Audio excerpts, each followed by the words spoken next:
the fact that people don't understand that when I played at the University of North Carolina, there wasn't any black football players at any school in the South. There wasn't any black baseball players in any school in the South. There weren't any black athletes on any major Southern school at that time. You know, maybe in track was the only thing where they might have had a black athlete at those schools, but not in their major sports. So the very first major black sports figure that a Southern person had the chance to see was me. So I mean, I understood the responsibility and to be able to succeed had to be just not me, but a group of people that helped me along that way. And so, I mean, my teammates were very instrumental. And of course, Coach Smith, Larry Brown, and John Locke. I mean, those people were very instrumental in me being able to succeed and being in the mindset that I felt like I could do it really without any help, because I did not have any, you know, I mean, there was just so much they could do. It was the South. It was the 60s. You know, and it was something that I would have to deal with. But they made it so that I did not feel that I was doing these things by myself. The transitions that you had to make as a young man, you know, from Stuyvesant High School, you had to make another transition in Longburg, you're making another transition in North Carolina. It's just a constant transition. And you have to be built for something like that, because a lot of guys fold under that pressure or succumb to drugs or, you know, other things, elements that people go through at those times of pressure. And you took it and you ran with it and you made the best of it. Well, I mean, and to be honest with you, I mean, I really have to give more credit and credence to those people that I look to as mentors, because I mean, I was a blank page. I did not know which direction to go.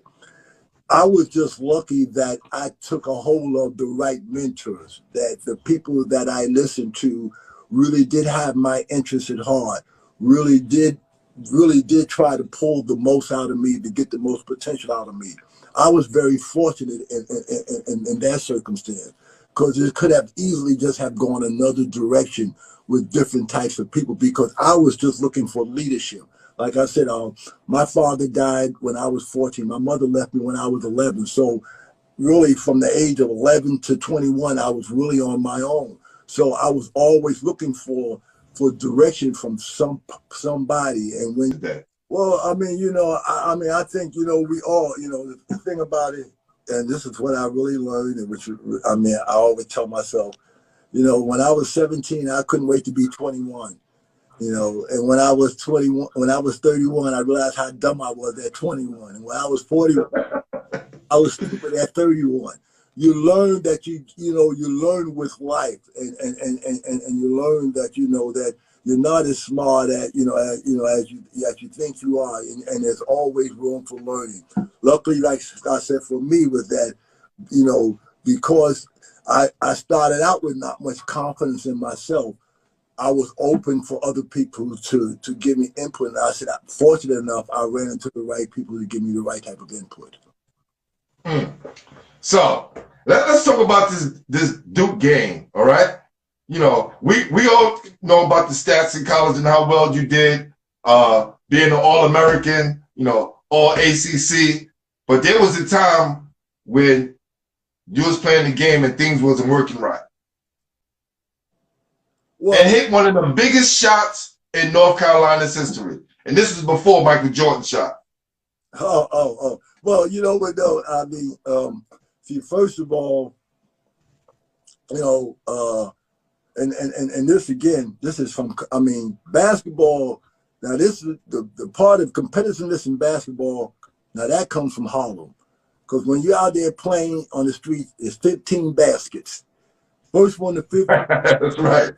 That's right. And if you lose, you don't know when you're getting back on the court again and whatnot. You know, talk about it. Talk about it. Tell them. You know, tell them.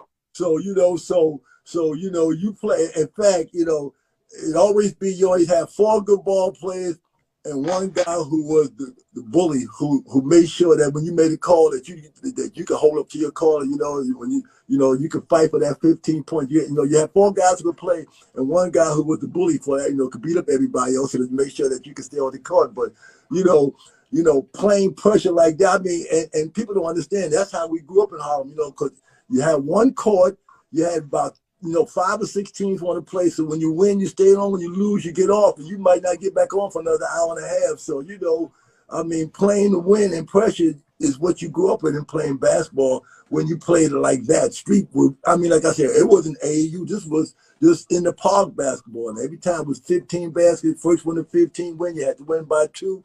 So therefore, I mean, to me, that's the mindset I always had when I played, and it was like in the finals. I take credit for this, that still the ACC tournament record for the final was still my record. 42 points in the final championship game. And and they didn't have a three-point shot then, but hold on. Who else did you crack that game? That was Duke. That was Duke. Oh, We played Duke in the Y'all ready?